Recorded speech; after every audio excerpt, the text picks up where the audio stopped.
Have you ever stood in front of a microwave watching the timer count down the final 30 seconds and felt like the machine was broken because every single second seemed to stretch out for an eternity?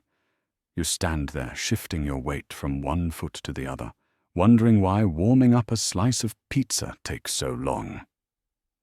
Yet, on that very same evening, you might sit down to watch a couple of funny videos on your phone, and before you realize what has happened, 3 hours have vanished into thin air. It is one of the most universal and confusing human experiences. We all have the same 24 hours in a day, yet the speed at which we travel through those hours feels wildly inconsistent. Sometimes a single afternoon feels like a lifetime, and other times a whole decade seems to blur past us in the blink of an eye. We tend to dismiss this weird sensation with simple explanations. We say that time flies when we are having fun, or that time drags when we are bored. While these sayings are comforting, they barely scratch the surface of what is actually happening inside our heads. We generally operate under the assumption that our brain acts like a camera, objectively recording the world exactly as it happens. We think that if 5 minutes pass on the clock on the wall, our brain must perceive exactly 5 minutes of time. But psychologists and neuroscientists have found that this is not true at all. Our brains are actually quite terrible at keeping strict time. Instead of a reliable stopwatch, our minds use a complex system that constantly stretches and shrinks our perception of reality based on what we are doing and how we are feeling. This phenomenon is often explained through something called internal clock theory, and specifically the difference between attention-based models and memory-based models. Imagine your brain has 2 different modes for dealing with time. The first mode is the attention-based model, which handles how you feel time passing right now in the present moment. Think of it like a gate in your mind. When you are bored or waiting for that microwave, you are paying close attention to time itself. This attention pushes the gate wide open, allowing every single tick of the clock to register in your awareness. Because you notice every second, time feels incredibly slow. However, when you are distracted by a great movie or a complex task, your attention is elsewhere. The gate closes, and you miss those ticks of time, making the hours feel like they have disappeared. The second mode is the memory-based model, and this explains how we view time looking back. This is where things get really interesting and slightly contradictory. Have you ever noticed that a scary or novel situation, like your first day at a new job, feels very long while it is happening, but also feels long when you look back on it? That is because your brain lays down rich, dense memories when you are learning new things. On the flip side, routine makes time collapse. This is why the years seem to speed up as we get older. When you are a child, everything is new, so your brain writes a lot of data. As an adult, if you fall into a repetitive routine where every day looks the same, your brain stops recording detailed markers. When you look back, there is nothing to distinguish one day from the next, so your brain compresses 5 years of routine into what feels like a short blip. A famous study by neuroscientist David Eagleman perfectly illustrates how our internal clock tricks us. He wanted to understand if fear actually makes time slow down, like in the movies where a hero sees everything in slow motion during an explosion. He took volunteers and dropped them from a suspended cage 150 feet in the air, allowing them to free fall into a net. It was a terrifying experience. Afterward, the participants insisted that the fall lasted much longer than it actually did. Eagleman discovered that their brains did not actually speed up their processing during the fall. Instead, the terror caused their brains to record memories in ultra-high definition. When they remembered the event later, there was so much density and detail that their internal clock interpreted the event as having taken a long time. It proves that our perception of time is not a fixed measurement, but a flexible construct built entirely on where we put our focus and how many memories we create. Social time. Imagine you are sitting at a dinner party with your closest friends. The atmosphere is warm, the food is incredible, and the conversation is flowing perfectly. You are deep in a story about your childhood, laughing so hard that your sides hurt. Suddenly you feel a vibration in your pocket. You pull out your phone and see an alarm you set earlier. It is exactly 9 o'clock at night. You had told yourself that you would leave by 9 so you could get enough sleep for work tomorrow. Now you face a split-second choice. Do you cut the laughter short, awkwardly say goodbye, and rush out the door to stick to your schedule? Or do you silence the alarm, ignore the time, and stay until the conversation comes to a natural end? This tiny decision might seem insignificant, but it actually reveals something profound about your psychology. It highlights a fundamental conflict that dictates how we live, work, and relate to one another. Most of us walk around assuming that time is an objective, universal constant. We think that a minute is always 60 seconds, and an hour is always 60 minutes for everyone, everywhere. However, have you ever noticed how some people seem obsessed with punctuality, while others treat deadlines like vague suggestions? We usually label the punctual ones as organized, and the late ones as disrespectful or lazy. But what if it is not about laziness or respect at all? What if we are actually speaking two completely different languages when it comes to time? This misunderstanding causes so much unnecessary stress in our relationships and our workplaces because we fail to realize that we are operating on different operating systems. Social psychologists refer to this distinction as the difference between clock time and event time. If you live your life by clock time, your day is ruled by the external time on your wrist or your phone.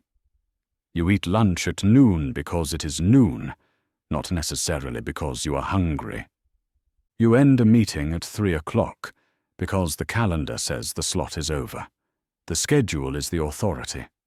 On the other hand, if you operate on event time, you let the activity itself dictate the schedule.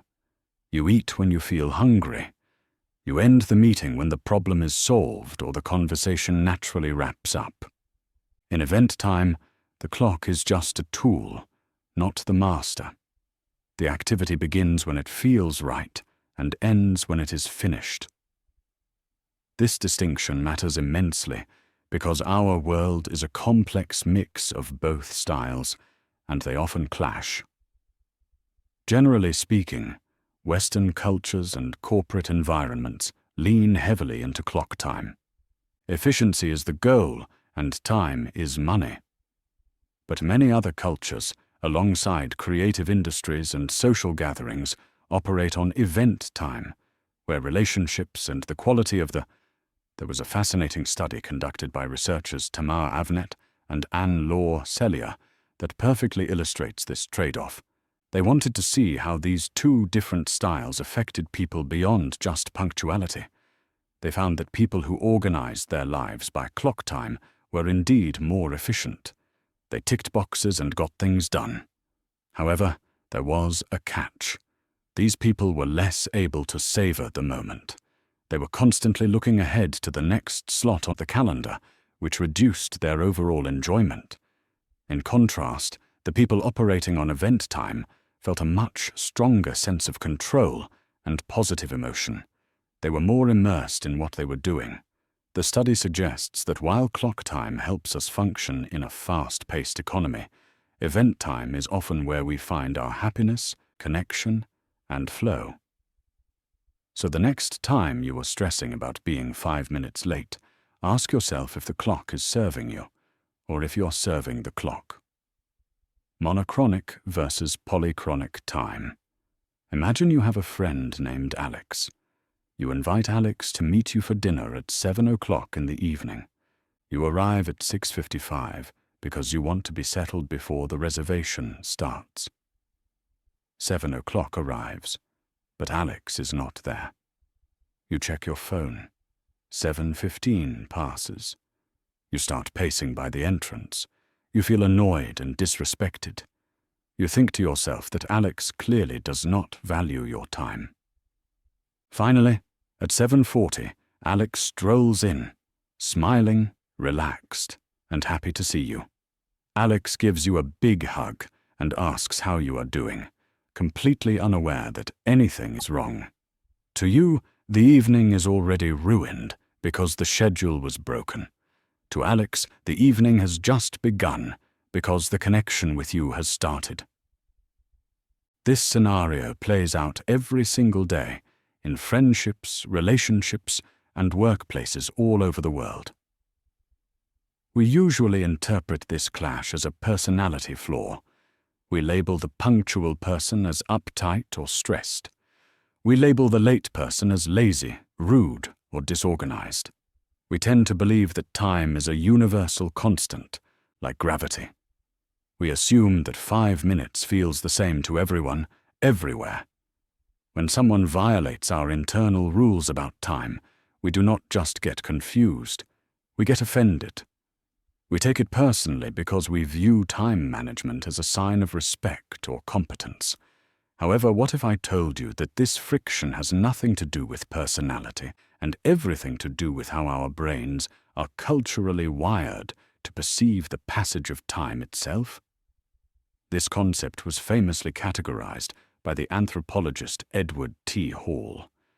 He identified two distinct ways that cultures view time, which he called monochronic time and polychronic time. Let us break that down. Monochronic cultures, like those in the United States, Germany, and Switzerland, view time as linear. Imagine time as a long road stretching from the past into the future. It is tangible. We use phrases like spending time, wasting time, saving time, and losing time. In this mindset, time is a limited resource. You do one thing at a time, you focus on the task at hand, and adhering to a schedule is crucial. Interruptions are seen as bad because they break the flow of the plan. On the other hand, we have polychronic cultures, which include many countries in Latin America, the Middle East, and the Mediterranean. For polychronic people, time is not a straight road. It is more like a large, open room where many things happen at once. Relationships and human interaction are far more important than the clock. If a meeting is set for 2 o'clock, but a conversation with a friend runs long, the conversation takes priority because the relationship is real and present, while the schedule is just a piece of paper. In a polychronic mindset, being late is not a sign of disrespect. Leaving a friend abruptly, just to be on time, for something else, would be considered the rude action. This matters immensely because the world is more connected than ever before. Understanding this difference changes how you do business and how you travel. Think about a business negotiation between a monochronic American and a polychronic partner from Saudi Arabia. The American wants to get straight to business, sign the contract, and move to the next agenda item to be efficient. The Saudi partner wants to drink tea, ask about the family, and get to know the person behind the deal. The American thinks the Saudi partner is stalling or unprofessional. The Saudi partner thinks the American is cold, robotic, and untrustworthy. Both are acting correctly according to their own cultural programming, but they are failing to connect because they are living in different time zones mentally. A fascinating investigation into this phenomenon was conducted by social psychologist Robert Levine. He wanted to measure the pace of life in 31 different countries. He did not just ask people how they felt about time. He measured it physically. He timed how long it took pedestrians to walk 60 feet in downtown areas. He timed how long it took postal clerks to sell a stamp. He even checked the accuracy of public clocks on bank walls. The results were staggering.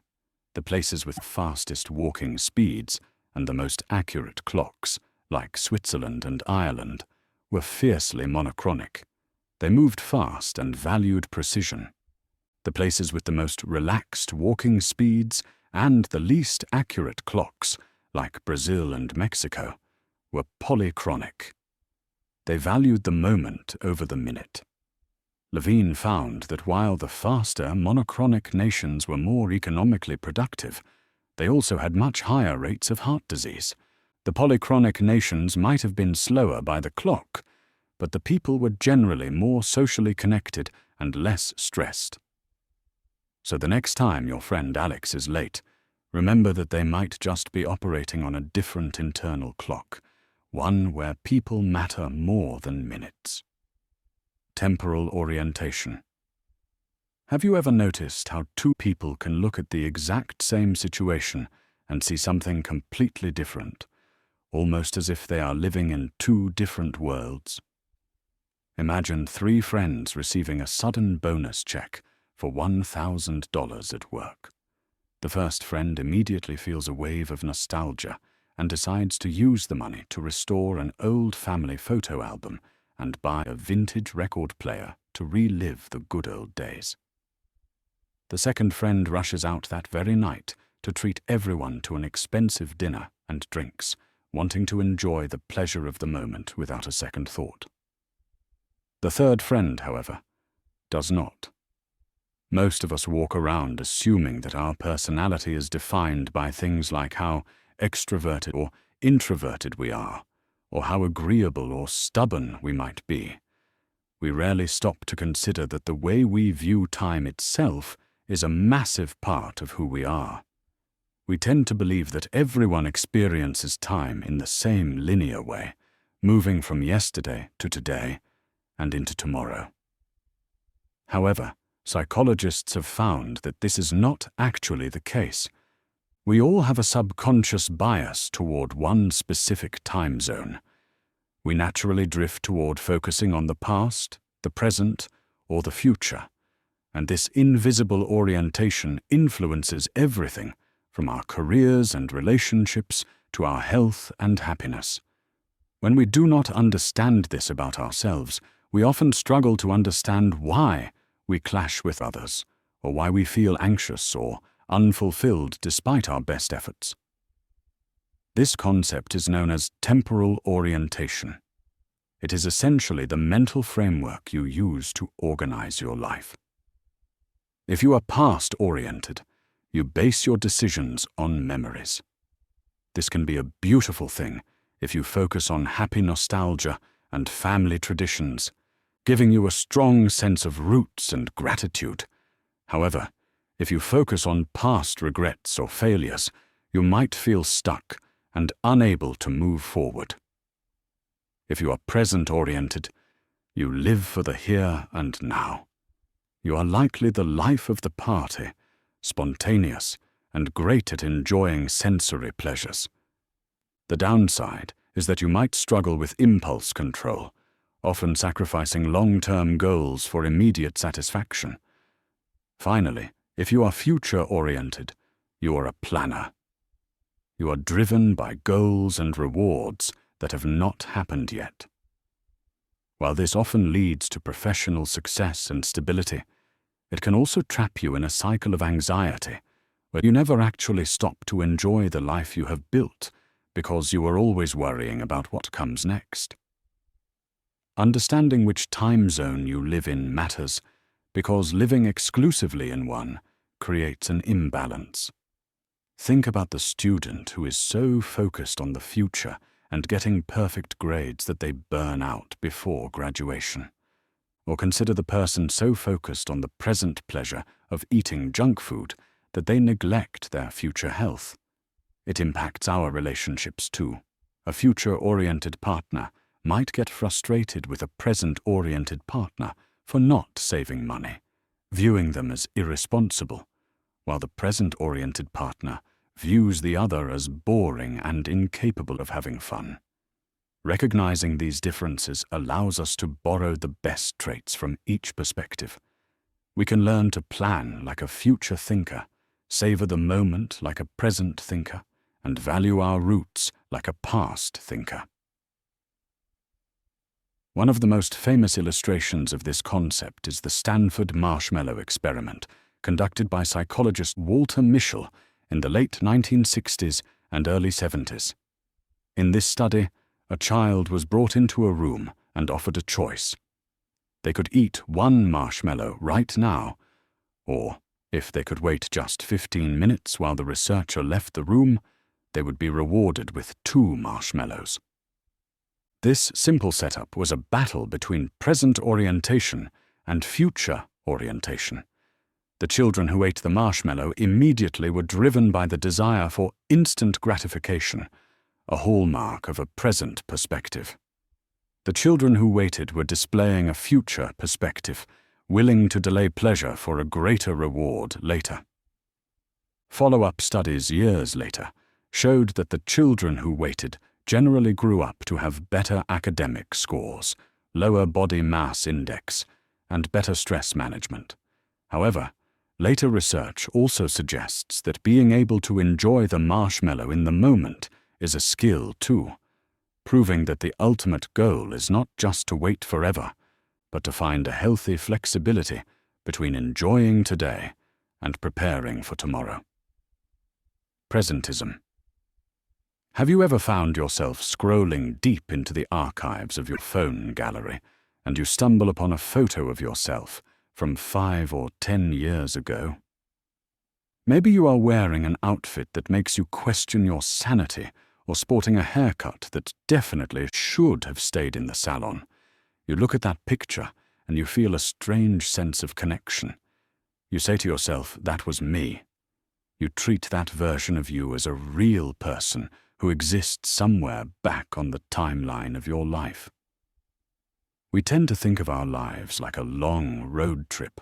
We assume that the places we visited yesterday are still there in the rear-view mirror, and the destination we are heading to tomorrow is already waiting for us up ahead, just out of sight. It feels comforting to believe that the past is preserved in history and the future is a destination waiting to be arrived at. However, this common way of looking at the world might be completely wrong. We constantly talk about the past and the future as if they are physical places we could visit if we just had a fast enough car or a magical machine. We obsess over embarrassing moments from high school as if they are still happening somewhere in the universe. We worry about next week as if it is a monster hiding in the closet waiting to jump out. We spend so much mental energy living in these other time zones that we often forget to ask a fundamental question. Do those times actually exist? Or is our brain playing a very convincing trick on us? This is where a fascinating philosophical theory comes in, to shake up everything you think you know about reality. This theory is called presentism, or sometimes the A-theory of time. In simple terms, presentism is the idea that only the present moment is real. That is it. Just right now. According to this view, the past does not exist anymore, and the future does not exist yet. Imagine a spotlight shining on a stage. Presentism suggests that reality is only what is inside that circle of light. The actors who walked off stage are not standing in the wings waiting. They have simply vanished from existence. The actors who are about to come on stage do not exist until they step into the light. The dinosaurs are not located millions of years back on a timeline. They are just gone, completely deleted from reality. The year 3000 is not waiting for us. It is currently nothing at all. To a presentist, the universe is not a giant block of ice containing all history and future events frozen in place. Instead, it is more like a refreshing stream that is constantly changing and flowing, where the water that flows past you is gone forever. This might sound obvious at first, but the implications are actually quite mind-blowing when you really think about them.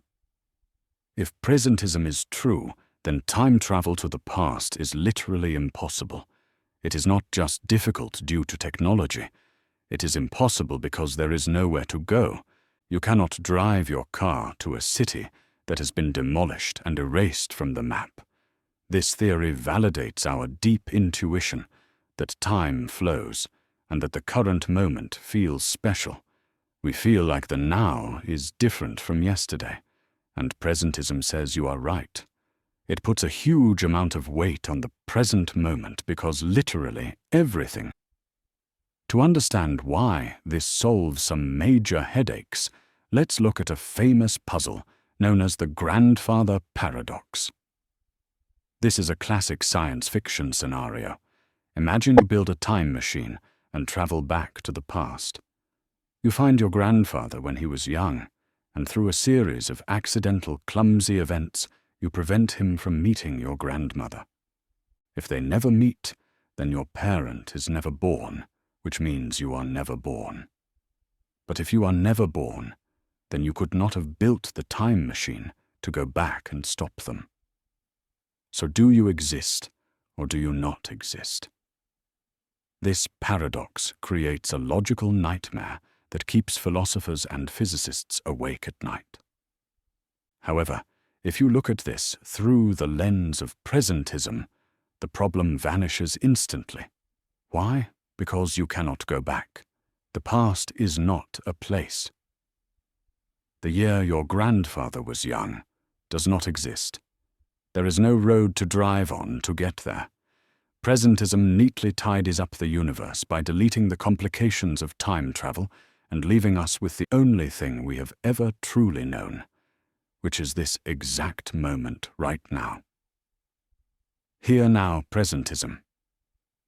Have you ever found yourself sitting in a quiet room, perhaps late at night, just staring at a physical photograph from your childhood? Maybe it is a picture of you blowing out candles on your 7th birthday.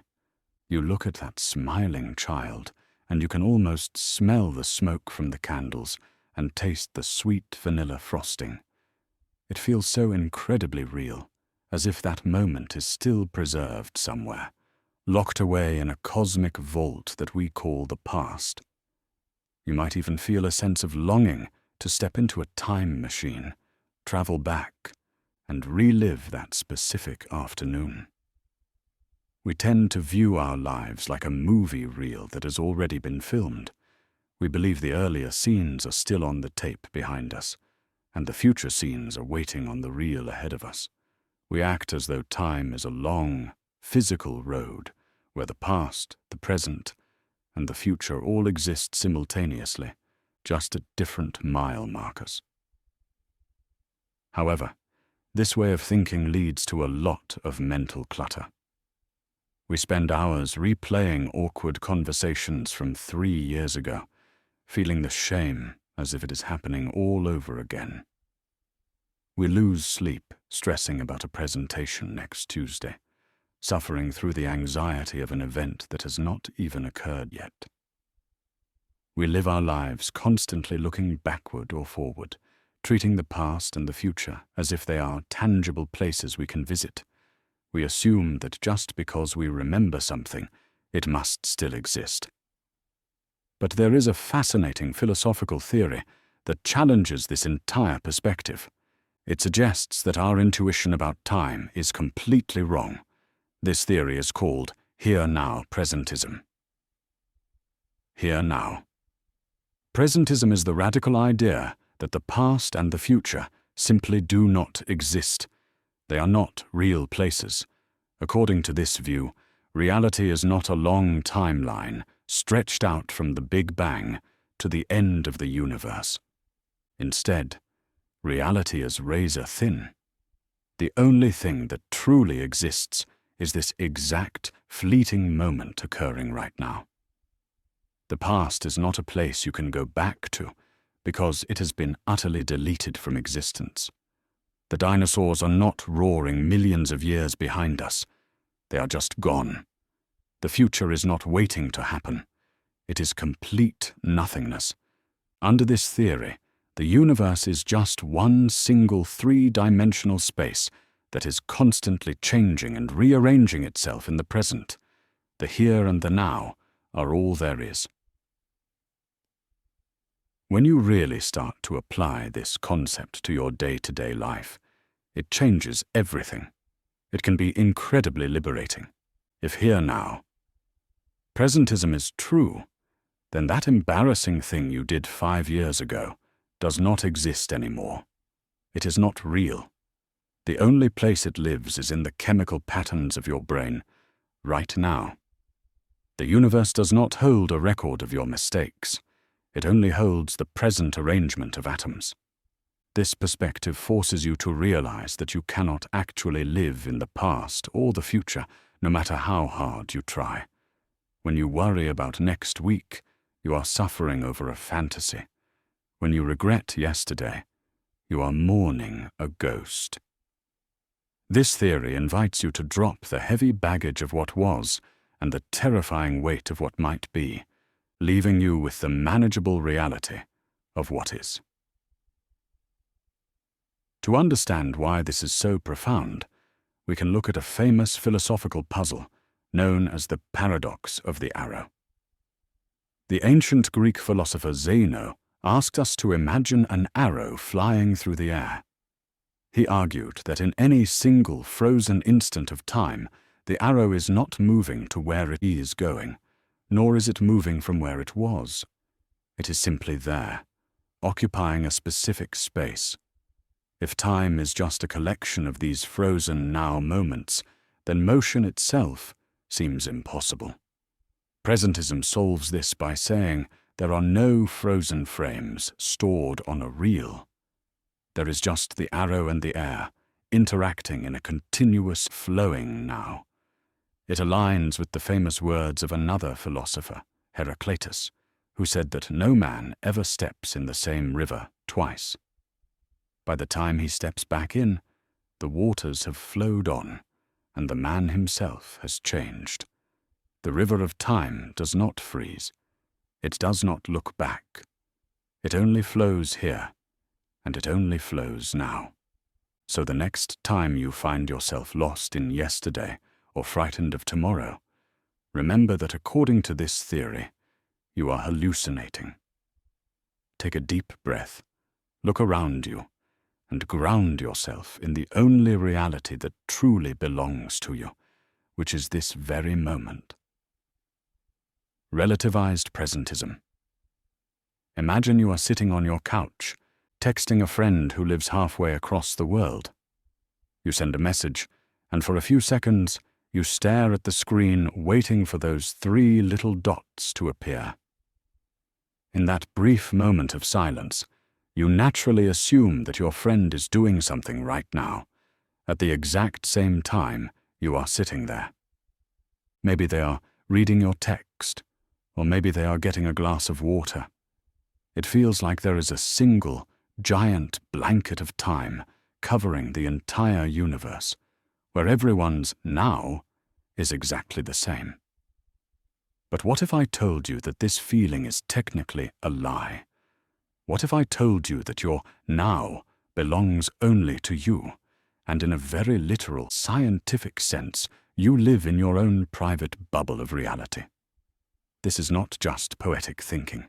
It is a necessary puzzle piece to understand how the universe actually functions. Most of us go through life thinking of time as a universal container. We imagine a cosmic clock ticking away in the background, keeping perfect time for everything, from a bug on your windshield to a star exploding in a distant galaxy. We assume that reality is a shared stage where all events happen together in a synchronized dance. This view is comfortable because it makes sense to our human brains. We experience life as a constant flow from the past into the future, passing through the present. However, this brings us to a fascinating concept called Relativized Presentism. Let us break that down into plain English. Presentism is the philosophical idea that only the present moment is real. The past is gone and no longer exists, and the future has not happened yet, so it does not exist either. Only the here and now is real. That sounds simple enough. But when you add the word relativized, it changes everything. Relativized presentism suggests that while only the present is real, that present moment is relative to you, there is no master now that spans the entire universe. Instead, every observer carries their own reality with them. Your reality is defined by where you are and how you are moving. It means that existence itself is local. You are the center of your own bubble of time, and outside of that bubble, the concept of now stops making sense. This matters because it fundamentally changes how we understand our connection to the rest of the universe. If this theory is true, it solves the paradox between our feeling that time flows and the scientific fact that time is flexible. It implies that the universe is not a finished block where the future is already written and waiting for us to arrive. Instead, the universe is being built moment by moment, but it is being built differently for everyone. It creates a picture of reality that is fragmented but deeply personal. It means that when you look up at the night stars, you are not just looking into the past because of the speed of light. You are looking at a reality that is fundamentally disconnected from your present moment. It suggests that reality requires an observer to anchor it. To visualize this, consider a famous scenario often discussed in physics called the Andromeda paradox. Imagine two people walking past each other on the street. One is walking towards the Andromeda galaxy, and the other is walking away from it. The galaxy is 2.5 million light-years away. Because of the vast distance and the tiny difference in their walking speeds, their slices of now are drastically different. For the person walking towards the galaxy, their present moment might technically include an alien space fleet launching an invasion that happened days ago. For the person walking away, their present moment implies the invasion is still days in the future. In standard physics, this is confusing. Does the invasion exist or not? Relativized presentism offers a clean solution. It says that for the people on Earth, neither event is real yet. The alien fleet does not exist in your reality until the information can physically reach you. It confirms that your reality is limited to what you can interact with, making you the true author of your own time. Ersatz Presentism. Have you ever found yourself sitting on the couch late at night, scrolling through old photos on your phone? You pause at a picture of yourself from 5 years ago. Maybe you are at a beach party or blowing out candles on a birthday cake. For a split second, you can almost smell the ocean air or taste the frosting. You feel a pang of nostalgia, a longing to step back into that moment. It feels so real, like a physical place you simply left behind, a place you could return to if only you had a time machine. But then you lock your phone, look around the empty room, and realize that the moment is gone. This feeling is something we all experience. We live our lives with a constant awareness of the past and a nervous anticipation of the future. We treat time like a long road where we have walked a few miles and have a few more miles to go. Most of us operate under the assumption that the past and the future are real places. We talk about the past as if it is a library we can visit to check out memories, and we talk about the future as if it is a destination waiting for us to arrive. We say things like, leave the past behind, or the future is bright. We act as though these timelines exist parallel to our current moment, just out of reach. We argue about what happened yesterday with as much conviction as we talk about what is happening right now. However, this common way of thinking leads to a lot of confusion. If the past is real, where is it? If the future is real, why can we not see it? We struggle to separate our memories and our plans from the concrete reality of the present moment. We get stuck living in yesterday or worrying about tomorrow, often forgetting that the only time we physically occupy is right now. This is where a fascinating philosophical theory called Ersatz Presentism comes into play. It sounds like a complicated mouthful, but the idea is actually quite beautiful and simple once you break it down. To understand it, we first have to look at the word Ersatz. This is a German word that translates to substitute or replacement. So Ersatz Presentism is a theory about time that says only the present moment is truly, physically real. The past does not exist as a physical reality anymore, and the future does not exist yet. However, unlike hardcore presentism, which says the past is just gone completely, Ersatz Presentism offers a middle ground.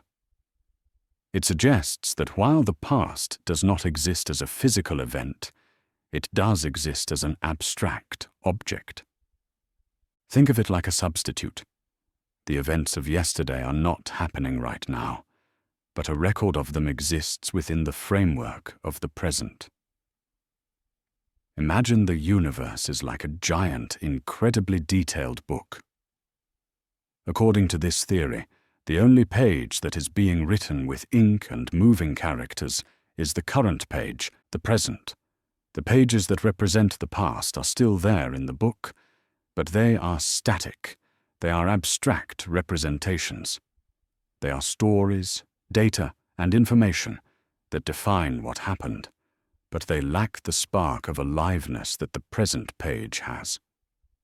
This distinction matters deeply because it solves a huge logical problem for us. It explains how we can talk about things that are no longer here. For instance, we can discuss dinosaurs or historical figures like Cleopatra, even though they do not physically exist in our room. Under Ersatz Presentism, they exist as very detailed abstract profiles or scripts held within the reality of the now. They are real as information, but they are not real as concrete beings. Let us look at a relatable example to help visualize this. Imagine you are a movie director. You are currently filming a scene on a set. The actors are moving, the cameras are rolling, and the lights are on. This is the present. It is dynamic, physical, and energetic. Now, look at the shelf in your office. There is a stack of scripts from the scenes you shot last week. Those scripts are detailed. They contain every line of dialogue, every movement, and every lighting cue from those past scenes. Those scripts are the ersatz past. They are the substitutes. They are real objects that exist right now in your office, and they perfectly represent what happened, but they are not the event itself. You cannot walk into the script and shake hands with the actor as they were last week. You can only read the record of it. Endurantism. Imagine for a moment that you're digging through an old, dusty box in your parents' attic. You push aside some cobwebs and pull out a faded photo album. You flip open the cover, and there, staring back at you, is a picture of a 5-year-old child blowing out candles on a birthday cake. That child has a gap-toothed smile, a terrible haircut, and is wearing a shirt you would not be caught dead in today. You look at that photo, and you instinctively think, that is me. It feels obvious. It feels natural. But take a second to really think about it. That child has different thoughts, different memories, and a completely different personality than you do right now. In fact, biologically speaking, almost every single cell in that child's body has died and been replaced by a new one that makes up your body today. You are physically made of completely different stuff. Yet, without hesitation, you claim that the small child in the photo and the person listening to this right now are the exact same entity. This creates a strange puzzle that most of us usually ignore. We move through our lives assuming that we are solid, continuous beings. We wake up in the morning believing we are the same person who went to sleep the night before. We sign contracts, we make promises, and we hold grudges against people for things they did 10 years ago. We operate on the assumption that identity is a fixed thing that travels with us like a suitcase. But philosophers have spent centuries arguing that this is not as simple as it seems. If you change your physical parts, your personality, and your memories, what actually connects the you of the past to the you of the present? Why do we insist on being the same person despite constantly changing? This is where a fascinating theory called Endurantism comes into the picture. To put it in the simplest terms possible, Endurantism is the idea that physical objects, including people like you and me, are wholly present at every single moment of their existence. This might sound a bit abstract, so let us break it down. Imagine a red apple sitting on your kitchen counter. According to this theory, the entire apple is there right now. It is not just a slice of the apple or a temporary phase of the apple. The whole thing, with all its apple identity, exists right there in front of you. If you come back in an hour, the apple is still wholly there. It moves through time with you. Endurantism says that objects have 3 dimensions: length, width, and height, and they move along the timeline from past to future. This stands in stark contrast to other theories that suggest we are actually stretched out across time like a long worm, where the you of right now is just a tiny slice of a much larger 4-dimensional creature. Endurantism rejects that. It says, no, you are not a slice. You are all here. All of you is present in this exact second.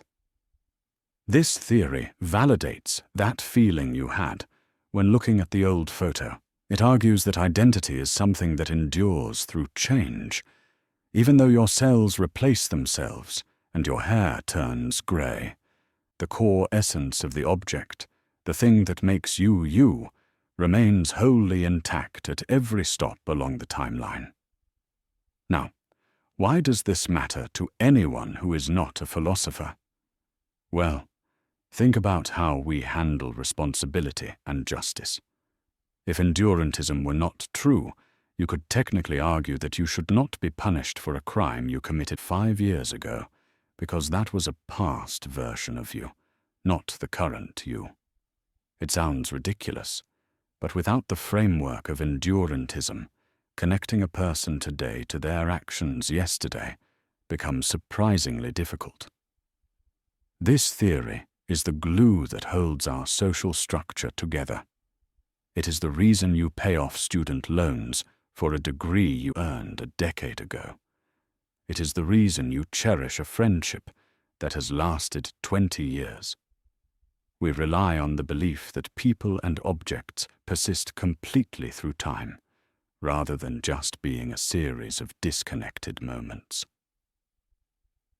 To truly visualize this, we can look at one of the most famous thought experiments in history, known as the Ship of Theseus. Imagine a famous wooden ship belonging to a great hero named Theseus. Over the years, the wood starts to rot. One by one, the planks are removed and replaced with strong, new timber. Eventually, every single piece of wood, every sail, and every nail has been replaced. The question is it still the same ship? If you asked a believer in Endurantism, they would likely tell you yes. They would argue that the identity of the ship is not just about the specific wood planks it is made of. Instead, the ship is an object that moves through time, enduring the changes. It was wholly the ship when it was new, and it is wholly the ship now that it is refurbished. The specific atoms might change, but the object itself persists. This theory gives us permission to accept change without losing our identity.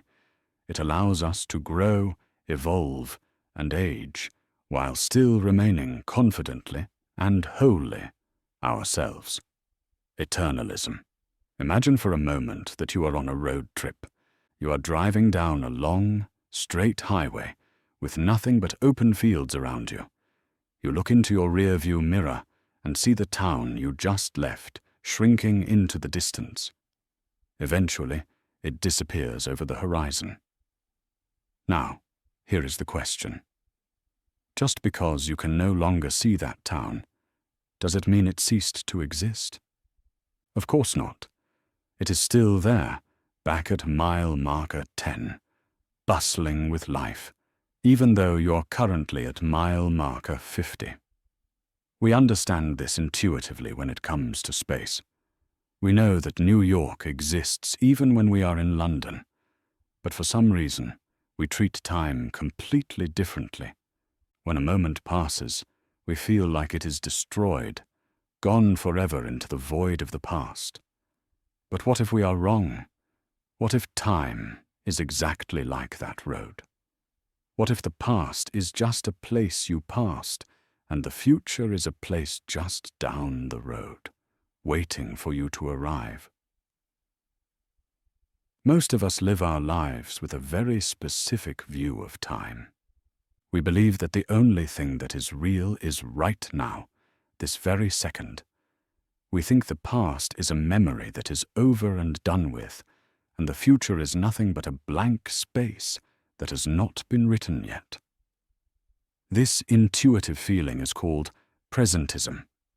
It is the idea that the spotlight of reality only shines on the present moment, and everything else is darkness. It creates a lot of anxiety for us. We mourn the good old days because we think they are dead. We fear the future because it feels uncertain and chaotic. We constantly feel like we are running on a treadmill where the ground behind us falls away into nothingness, forcing us to keep moving forward or perish. It feels like we are losing our lives 1 second at a time. However, modern physics suggests that this feeling might be a complete illusion. There is a theory called Eternalism, also known as the block universe theory. To understand it, imagine a giant loaf of bread. The entire loaf exists all at once. The beginning crust, the middle slices, and the end crust are all sitting there on the table together. In this theory, our entire universe is like that loaf.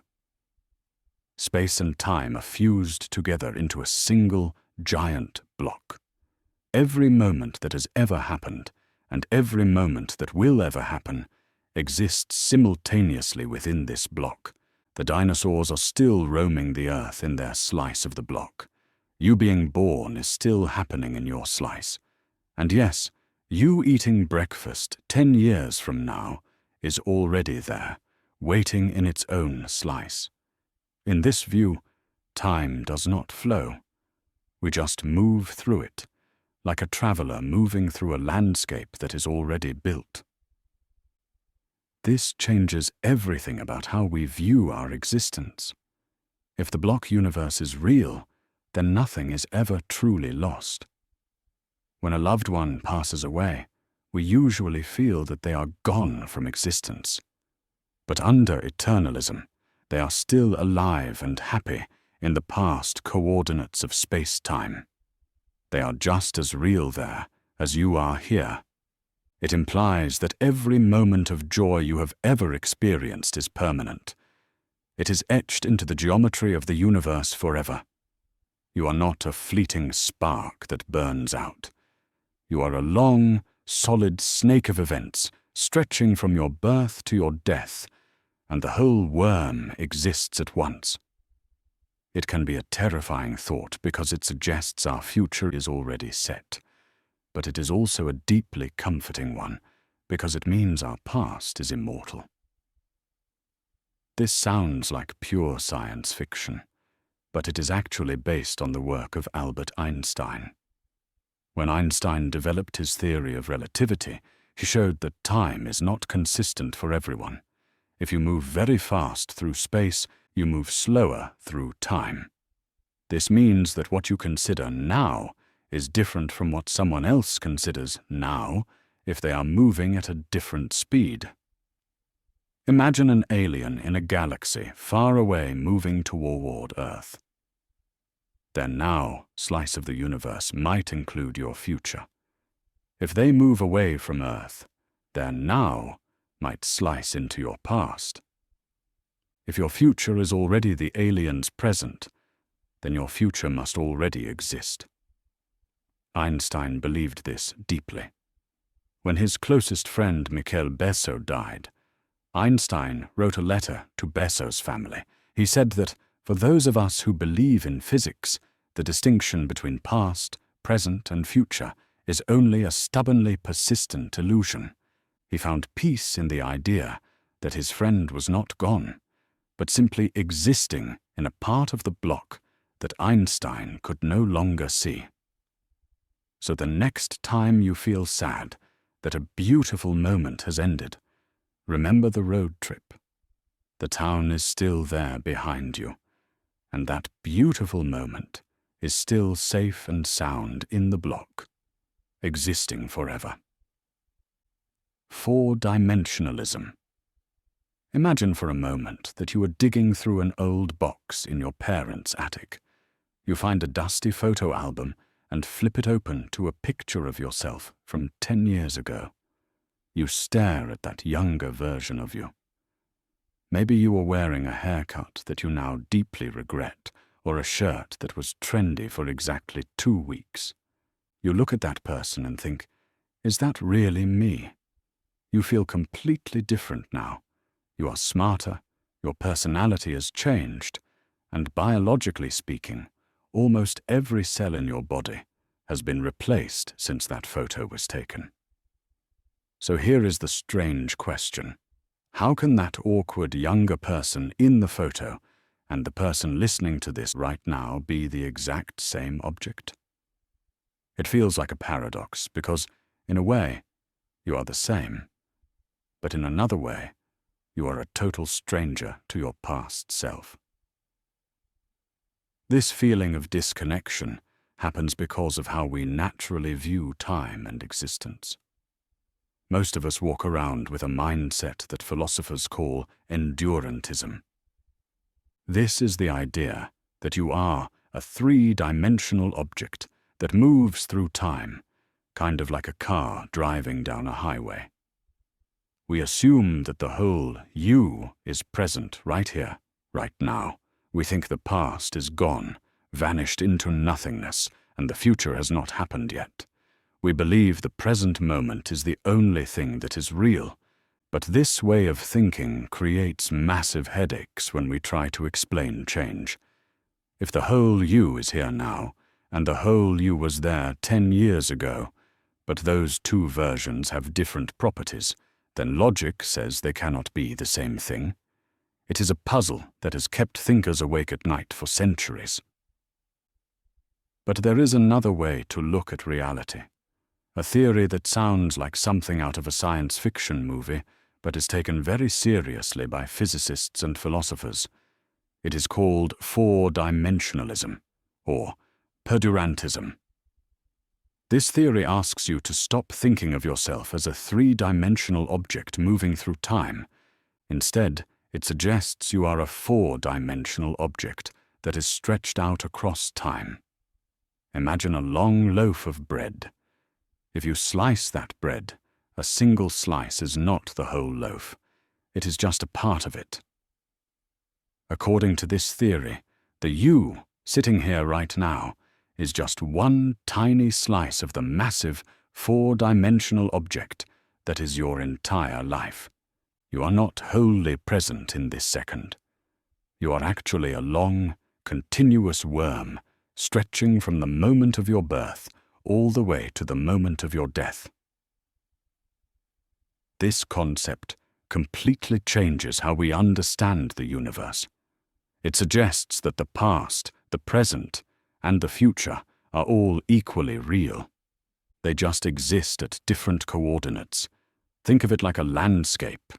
Just because you're in New York does not mean London stops existing. London is just over there, in a different place. In the same way, four-dimensionalism says that the year 1999 and the year 2050 are both real places in space-time. They are just located at different points along the timeline. This solves the problem of change effortlessly. The younger you with the bad haircut is not gone. That version of you is just a different temporal part of the whole creature that is you, just like your feet and your hands are different spatial parts of your body. To really visualize this, let us look at a famous philosophical puzzle known as the Ship of Theseus. Imagine a wooden ship that sails the ocean for decades. Over time, its planks rot and are replaced one by one. Eventually, every single original piece of wood has been replaced. Is it still the same ship? If you view the ship as a three-dimensional object only existing in the now, this is confusing because the material is totally different. But if you view it through the lens of four-dimensionalism, the answer is simple and beautiful. The ship is a four-dimensional space-time worm. The original planks are the tail of the worm in the past, and the new planks are the head of the worm in the future. They are all connected parts of one single massive reality. So the next time you look at an old photo and feel disconnected, just remember that you are huge. You stretch across time, and that past version is just as much a part of you as your hand is right now. Have you ever had that strange, sinking feeling after saying something incredibly awkward in a quiet room? You instantly wish you could reach out, grab those words from the air, and stuff them back into your mouth. But you cannot. The moment has passed, and we usually think of that moment as being gone forever, dissolved into the nothingness of the past. We tend to view our lives like we are driving a car at night.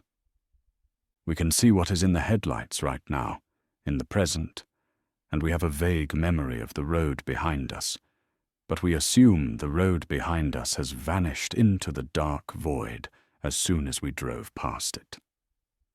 We naturally feel that the only thing that truly exists is right now, this exact split second. But there is a fascinating theory in philosophy and physics that suggests we have been looking at time completely wrong. It suggests that your awkward comment, your childhood birthday parties, and even the dinosaurs are not gone at all. They are still there, perfectly preserved in a solid block of reality. Most of us operate with a mindset called presentism. This is the intuitive belief that the past is dead and the future has not happened yet, so the present is the only reality. It feels safe because it suggests that our past mistakes are erased from existence, leaving only memories. However, this way of thinking creates a lot of problems when we try to understand the physics of the universe. If the past is truly gone, how can we measure time or understand cause and effect? On the other extreme, you have physicists who believe the past, present, and future all exist simultaneously, like a finished DVD sitting on a shelf. But that is terrifying, because it means you have no free will and your future is already written. This is where people get stuck, caught between thinking the past is empty or the future is a prison. This is where the theory of the growing block universe comes in to save the day. Imagine the universe is not a fleeting moment, but a giant block of ice that is slowly freezing. In this theory, the past is the solid ice. It is real, it is hard, and it exists physically. The dinosaurs are not gone. They are simply trapped in the ice block of the past, located at a coordinate we just cannot travel to anymore. The future, however, is nothing. It is just empty water waiting to be frozen. The present moment, right now, is the freezing edge. It is the active boundary, where the nothingness of the future transforms into the solid reality of the past. The universe is literally growing larger every second because we are constantly adding new layers of reality to the block. This concept matters because it completely changes how we view our place in existence. It validates the feeling that our choices matter. In the growing block universe, you are standing on the absolute edge of creation. You are not just moving through a pre-written script. You are the machine that is actively building the universe. Every decision you make adds a permanent brick to the wall of reality. It is empowering because it means the future is truly open and unwritten, unlike the deterministic view where everything is fated to happen. However, it also adds a heavy weight to the past. Since the past is real and frozen, you cannot change it. Your history is a permanent physical object in the universe, as real as a mountain or a chair, just located in a temporal direction you can no longer reach. To understand why this is so revolutionary, we have to look back to the philosopher C.D. Broad, who introduced this idea in 1923. He was trying to solve a major conflict in logic. Before him, people argued over whether the future was already real or if reality was fleeting. Broad used this theory to explain our psychological experience of the passage of time. Think about writing a book. If you are a presentist, you believe only the word you are typing right now exists. If you are an eternalist, the whole book is already printed and sitting on a shelf. But Broad argued that the universe is like the act of writing itself. The chapters you have written are permanent and unchangeable text. The blank pages ahead are truly blank. The act of typing is the present moment, the glow of the cursor where the fresh ink hits the paper. This view gives us the best of both worlds. It honors the reality of our memories and history while preserving the mystery and freedom of tomorrow. It tells us that while we cannot undo the awkward things we said yesterday, we are the sole architects of what gets written next. Moving spotlight theory. Imagine you are sitting in a pitch-black movie theater. The screen is massive, stretching as far as your eyes can see to the left and to the right. On this screen, a single, bright frame of a movie is being projected. As you watch, the light shifts slightly to the right, illuminating the next frame, and then the next, and then the next.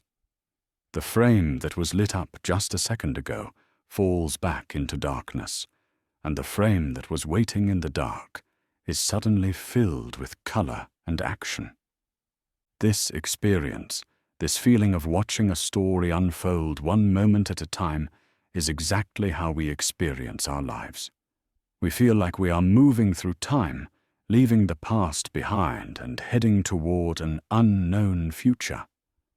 But have you ever stopped to ask yourself if the frames in the dark stop existing just because you are not looking at them anymore? Most of us go through life with a very specific mindset about time. We tend to believe that the past is gone forever, vanished into nothingness, like smoke from a blown-out candle. We also believe that the future does not exist yet, that it is completely blank and waiting to be written. In this view, the only thing that is truly real is right now, this exact split second. It feels like we are walking on a tightrope where the path behind us crumbles away and the path ahead has not been built yet. This way of thinking can be terrifying because it makes every moment feel fleeting and temporary. We scramble to hold on to memories because we feel like once a moment passes, it is dead and gone. But what if that intuitive feeling is completely wrong? What if the past is just as real as the present, and the future is already sitting there waiting for us? This is where a fascinating idea called the moving spotlight theory comes into play. To understand it, we have to change how we picture the universe. Instead of thinking of time as a flowing river that disappears, imagine the entire history of the universe as a giant block of ice or a long loaf of bread.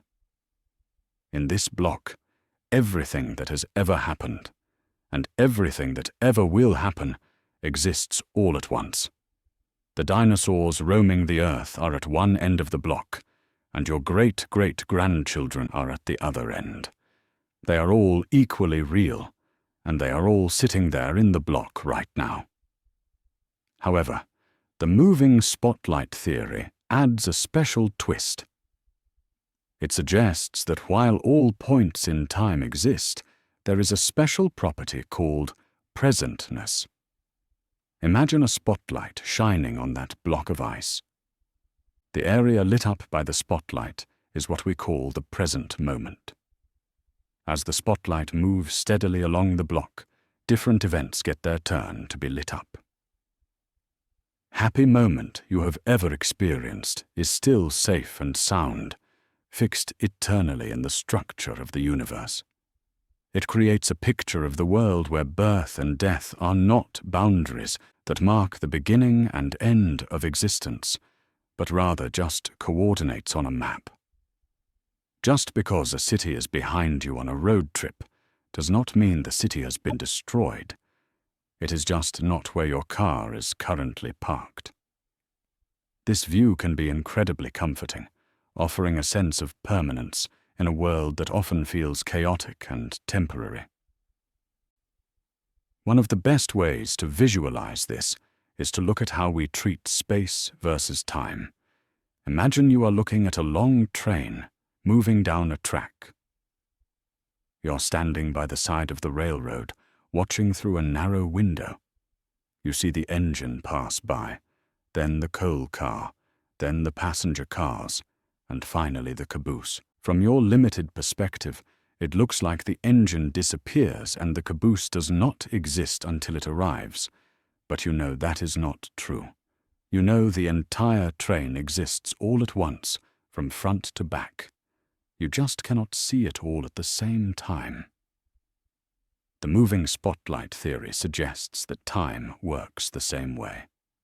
The philosopher C.D. Broad, who helped popularize this way of thinking in the 20th century, argued that the past and future are just as solid as the present. While this theory has its critics and logical puzzles, it remains a powerful way to think about our place in the cosmos. It reminds us that, while our focus is narrow, the reality we live in is vast, timeless, and perhaps a lot more permanent than we ever dared to imagine. The thick present. Imagine for a moment that you are sitting comfortably in a chair and listening to your favorite song. Maybe it is a catchy pop tune or a slow and melodic piece of classical music. You hear the notes flowing into one another, creating a melody that makes you tap your foot or hum along. Now try to catch the exact moment called now. Try to isolate a single, frozen instant of that song. If you were able to slice time down to a mathematically perfect point with zero duration, what would you hear? You would not hear a melody. You would not even hear a note, because a note requires vibration over time to exist. You would hear absolutely nothing. This is a strange paradox that we rarely stop to think about. We feel like we live in the present. But if the present is just a razor-thin boundary between the past and the future, how do we experience anything at all? Most of us walk around with a very rigid idea of time in our heads. We tend to view time as a straight line. Behind us is the past, which is gone and unchangeable. Ahead of us is the future, which has not happened yet. And right in the middle is the present. We usually imagine this present as a tiny, fleeting point, like the tip of a needle touching on a moving record. We think of it as instantaneous. We believe that the moment you think about now, it is already gone. This way of thinking makes us feel like we are constantly chasing our own lives, always slipping into the past, never quite able to hold on to the moment. It makes the present feel incredibly fragile, as if it does not really exist because it vanishes the second it arrives. But neuroscientists and philosophers have a different, much more fascinating explanation. They suggest that our brain does not process the world in zero-duration snapshots. Instead, we live in something called the thick present. This concept suggests that what we perceive as now is not a single point, but rather a span of time. It is a window of duration that has width to it. Think of it like a saddle on a horse. A saddle is not just a line. It has a shape that curves slightly backward and slightly forward. The thick present works the same way. It holds a small chunk of the immediate past and a tiny projection of the immediate future, binding them together into a single, cohesive experience. This concept matters because it is the very foundation of how we make sense of reality. Without the thick present, you would not be able to understand this sentence. If your consciousness only existed in a mathematical instant, by the time I got to the end of a sentence, you would have already forgotten the beginning. You would just hear a string of disconnected sounds with no meaning. The thick present allows your brain to hold the beginning of the phrase while you're hearing the end of it, creating a unified block of meaning. It is why you can see a bird flying rather than just seeing it teleport from one spot to another. Your brain smears the perception of time just enough so that motion looks smooth and sound becomes music. It creates a stage where events can play out before they fade into long-term memory. One of the most compelling examples of this phenomenon comes from research into human behavior and the 3-second window. Decades of studies observed that there seems to be a universal rhythm to how humans interact with the world, and it almost always falls within a window of 2 to 3 seconds.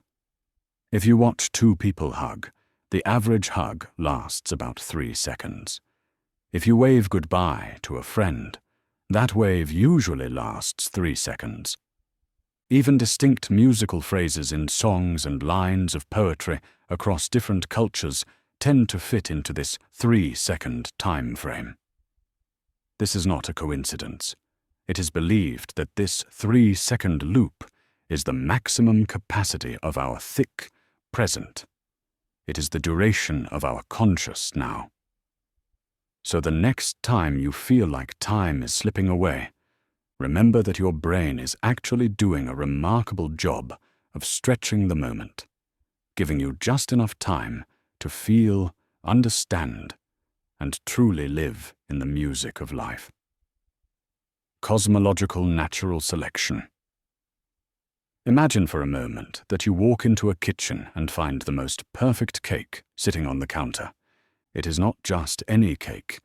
It has the exact amount of sugar you like, your favorite flavor of frosting, and it is baked to the precise texture you enjoy.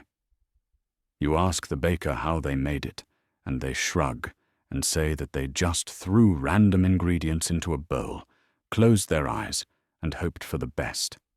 You would probably think they were lying. It seems impossible that random chance could create something so perfectly suited to your tastes. Yet, when we look up at the night sky, this is exactly the dilemma we face with our own universe. It feels custom-made for us, and that creates a massive mystery that keeps scientists up at night. Most of us go through life assuming that the universe just is the way it is. We accept that gravity pulls us down and that the sun warms our faces without questioning why those forces are exactly that strong. But physicists tell us that if the laws of nature were even slightly different, we would not be here. If gravity were a tiny bit stronger, the universe would have collapsed instantly. If it were a tiny bit weaker, stars would never have formed. It is what scientists call the fine-tuning problem. It feels like someone carefully adjusted the dials of reality to allow life to exist. For a long time, the only explanation was pure luck or a grand designer. This is where a mind-bending theory called cosmological natural selection comes into play. Proposed by the theoretical physicist Lee Smolin, this idea suggests that the principles of biology do not just apply to animals and plants, but to reality itself. Think about how evolution works here on Earth. Creatures that are good at surviving and reproducing pass on their genes. Over time, nature selects the traits that work best. Smolin suggests that universes do the exact same thing. But how does a universe reproduce? The answer might be hiding in the most destructive objects in the cosmos, which are black holes. According to this theory, every time a massive star collapses and forms a black hole, a new baby universe is born on the other side. This new universe inherits the physical laws of its parent, but with tiny variations. It is just like a child inheriting DNA from their parents with small mutations. Now, imagine a universe that cannot form black holes. Maybe its gravity is too weak to crush stars. That universe effectively becomes sterile. It has no offspring, and its specific physical laws die out. On the other hand, a universe that is perfectly designed to create billions of black holes will have billions of children. Over endless eons, the multiverse fills up with universes that are experts at making black holes. This theory completely changes how we see our place in the cosmos. We usually think we are special because the universe supports life. But cosmological natural selection suggests that life is actually just a side effect. It turns out that the conditions needed to make black holes, like having massive stars and plenty of carbon and oxygen, are the exact same conditions needed to make us. We are not the purpose of the universe. We are just cosmic mold growing on the machinery of a universe that is trying to reproduce. There is a fascinating study of the fundamental constants of nature that supports this. When scientists run the numbers, they find that our universe is incredibly efficient at making black holes. If you changed the mass of a proton or the strength of the nuclear force just a little bit, the number of black holes would drop drastically. This implies that our universe has been optimized over generations to be a fecund mother of stars and singularities. It is a humbling thought. We might be living inside a universe that is just one link in an infinite chain, a survivor in a cosmic game of survival of the fittest, where the prize is not just life, but existence itself. Transactional interpretation. Have you ever had that incredibly awkward moment in a hallway where you're walking towards someone and you both step to the same side to avoid a collision? Then you both step to the other side, and you end up doing a clumsy little dance with a total stranger. It happens because neither of you knows what the other person is going to do next. You are guessing their future move based on the present moment, and the communication lag results in a wobble. Now imagine if you could instantly know exactly where that person would be 5 seconds from now, before you even took your next step. You would walk past them smoothly every single time without even thinking about it. While this kind of perfect foresight is impossible for us humans navigating a hallway, there is a mind-bending theory in physics suggesting that on the tiniest level of reality, this is exactly how the universe works. It suggests that the future and the past are actually shaking hands to decide what happens in the present. Most of us view time as a straight arrow that only flies in one direction. We believe that the past causes the present, and the present causes the future. If you knock a glass of water off a table, it hits the ground and spills. The spill is the result, and the push is the cause. You never see the water jump back into the glass, and you certainly do not expect the glass to break before you have even touched it. We are conditioned to believe that influence only flows forward, from yesterday to today, and on to tomorrow. This linear view of time feels safe and logical. However, when physicists started looking at the subatomic world, the world of electrons and photons, this straightforward logic started to fall apart. Particles seemed to know things they should not know, almost as if they were getting information from the future. This brings us to a fascinating idea called the Transactional Interpretation of quantum mechanics. Proposed by a physicist named John Cramer in the 1980s, this theory tries to make sense of the weird behavior of particles by suggesting that time is a two-way street. In this view, every quantum event involves a transaction, much like a business deal or a handshake. When a particle, like an electron, wants to move or transfer energy, it does not just blindly shoot off into the dark. Instead, it sends out a proposal wave forward in time. You can think of this as an offer that says, "I am looking for a place to land." This wave travels until it hits potential absorbers in the future. This is where it gets truly strange. According to the transactional interpretation, those potential absorbers in the future do not just sit there. They respond by sending a confirmation wave backward in time to the source. This backward wave effectively says, "I am available to catch you." The original particle receives these confirmation waves from the future and selects one. Once the deal is struck, the energy is transferred, and reality happens. It is a cosmic handshake across time. The past makes an offer, the future sends an acceptance, and the present is the result of that agreement. To understand why this matters, think about buying something online. You click a button to purchase a pair of shoes. That click is like the offer wave. However, the transaction is not complete just because you clicked. The bank has to verify you have the money, and the store has to verify they have the shoes. Information travels back and forth to confirm the deal. Only when both sides agree does the money move and the shoes ship. The transactional interpretation suggests the universe works the same way. It solves major paradoxes in physics because it removes the element of chance or magic. The particle does not just randomly land somewhere.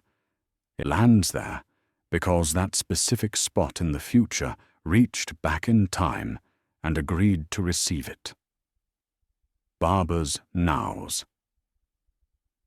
Imagine you're sitting in a dark movie theater with a bucket of popcorn in your lap.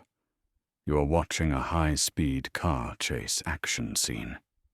The cars are blurring across the screen. The hero is swerving to avoid traffic, and your heart is pounding because everything feels so fast and fluid.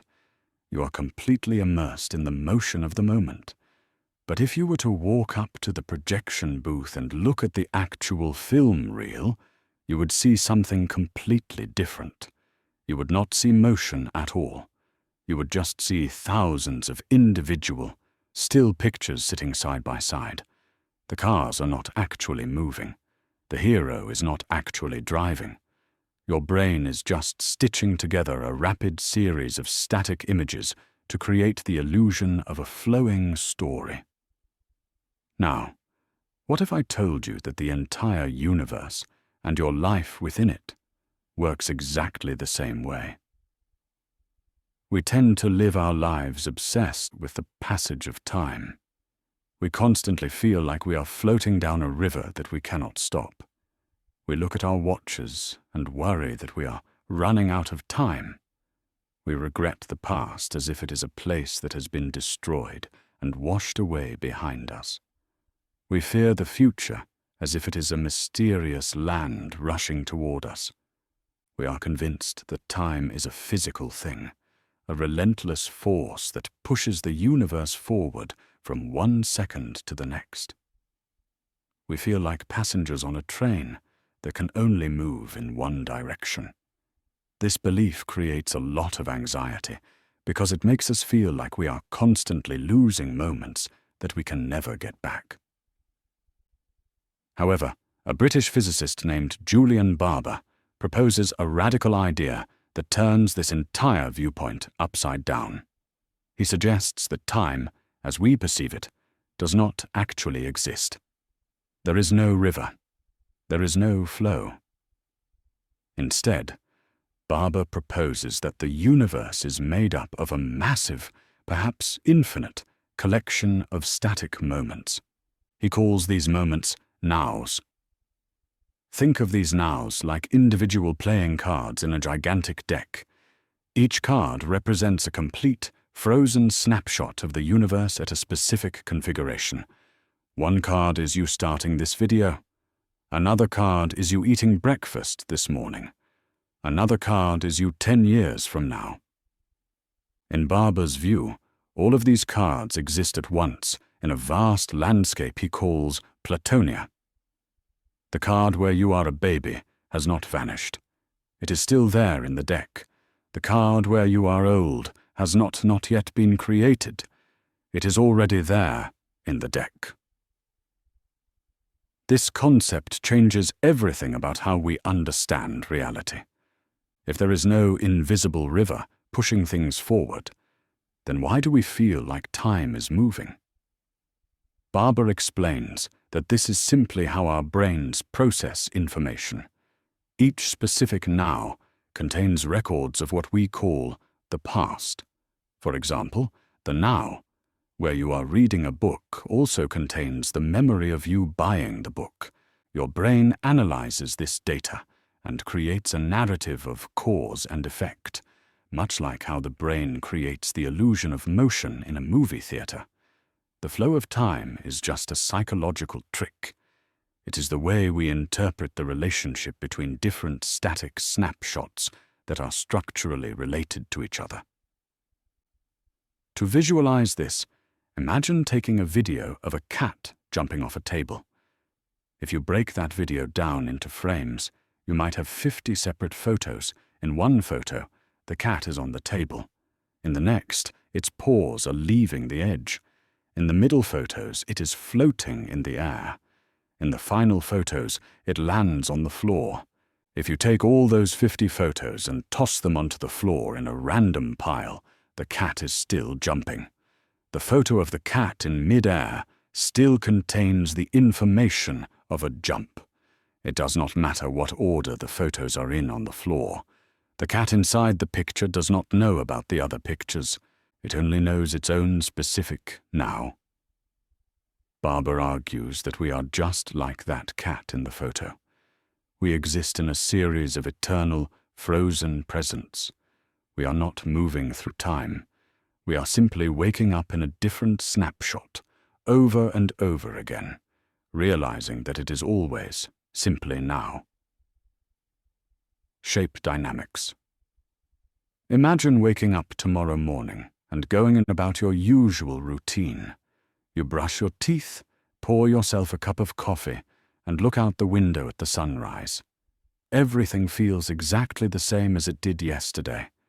The coffee tastes the same, your shirt fits perfectly, and the clock on the wall ticks at the same steady rhythm. But what if I told you that overnight, while you were sleeping, the entire universe had doubled in size? Every single atom in your body, every brick in your house, and every star in the sky became twice as big. The ruler in your drawer is now twice as long, and even the electrical signals in your brain have scaled up perfectly to match. Here is the mind-bending question. Would you notice? The answer is no. You would have absolutely no way of knowing that anything had changed. Because if everything expands together, the relative difference between things remains exactly the same. We move through the world assuming that size is a fixed and absolute reality. We believe that a meter is always a meter and a second is always a second. We trust our rulers and our clocks implicitly. Human beings are obsessed with measuring things. We want to know exactly how big the Earth is, how far away the moon is, and how tall we are compared to our neighbors. We tend to think of the universe as a giant container where space is a rigid stage and time is the steady flow that moves us forward. When we think about the laws of physics, we usually rely on the genius of Albert Einstein and his theory of general relativity. Einstein taught us that space and time are linked, and that heavy objects can actually bend time. This is a concept we have come to accept, even if it feels strange. We accept that time is relative, but we stubbornly cling to the idea that size is absolute. This is where a fascinating and somewhat rebellious theory called shape dynamics comes into the picture. Shape dynamics is a way of looking at gravity and the universe that essentially flips Einstein on his head. While general relativity says that size is fixed, but time is flexible, shape dynamics proposes the exact opposite. It suggests that time is actually absolute and universal. In this view, there is a single now that happens everywhere in the universe at once. But in exchange for a stable time, we have to give up the idea of fixed size. According to shape dynamics, scale is what is flexible. It implies that what we perceive as gravity might not be the warping of time, but rather the stretching and shrinking of space itself. Think about why this matters. In our current understanding of physics, we have a major conflict. We have quantum mechanics, which explains the tiny world of atoms, and general relativity, which explains the giant world of stars. These two theories hate each other. They refuse to work together mathematically. One of the biggest reasons they clash is because they treat time differently. Shape dynamics offers a potential peace treaty. By stripping away the illusion of size, it focuses entirely on angles and shapes. If you take a triangle and make it 10 times bigger, the angles inside that triangle do not change. The shape remains preserved. This theory suggests that the only real things in the universe are these shapes and angles, not the confusing measurements of how big or small they are. It simplifies the universe by removing the unnecessary clutter of scale. To really visualize this, let us look at a famous comparison often used by physicists who study this field. Imagine you are looking at a photograph on a computer screen. You can zoom in until a single flower fills the whole monitor, or you can zoom out until you see the entire field. When you zoom in, the flower looks huge. When you zoom out, it looks tiny. But has the flower actually changed? No. The only thing that changed is the scale at which you're viewing it. The information in the picture, the relationship between the petals and the stem, remains constant. Shape dynamics argues that our universe is like that photograph. We might think we are shrinking or growing, or that the universe is expanding, but that is just a shift in perspective. The fundamental reality is the shape of things, not their size. By shifting our perspective from the ruler to the angle, we might just find a way to unite the laws of physics and understand the true nature of time itself. The Frozen Formalism. Imagine for a moment that you are stuck in the absolute longest line at the grocery store. The person in front of you has a cart overflowing with items, and they are arguing about the price of a single can of soup. You check your watch, and the second hand seems to be moving through molasses. You tap your foot. You sigh. You feel every single agonizing second passing by. Now compare that to a time when you were laughing with your best friends or watching the most gripping movie you have ever seen. Hours probably flew by in what felt like minutes. We all know this feeling. We live our entire lives governed by the clock.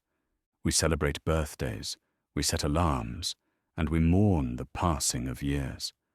We are obsessed with time because it feels like the most real and undeniable thing in the universe. It flows from the past, through the present, and into the future, dragging us along with it whether we like it or not. However, most of us operate under the assumption that this flow of time is a fundamental part of nature, like a heartbeat that pulses through the entire cosmos. We assume that time exists independently of us, ticking away in the background of the universe. We think of the universe as a movie that is currently being filmed, scene by scene. But what if I told you that when physicists try to write down the ultimate description of reality, the concept of time completely vanishes? This is not just a philosophical trick or a poetic metaphor. It is a genuine mathematical problem that has puzzled the smartest minds in science for decades. This puzzle is known as the Frozen Formalism, and it sits right at the heart of the problem of time in quantum gravity. To understand it, you have to realize that modern physics is built on two giant pillars. On one side, you have quantum mechanics, which rules the tiny world of atoms and particles. In this world, time is a fixed background, like the steady ticking of a metronome that everyone agrees on.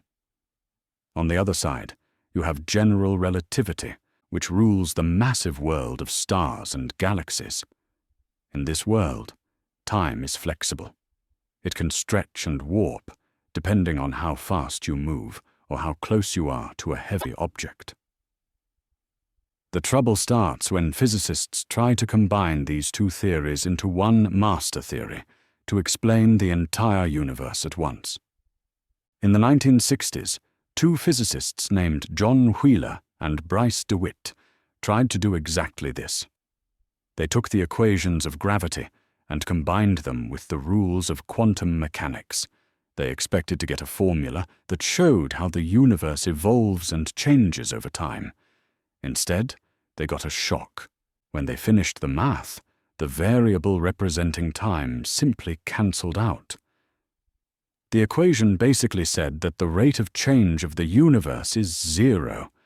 According to this specific mathematical framework, the universe does not evolve, it does not change.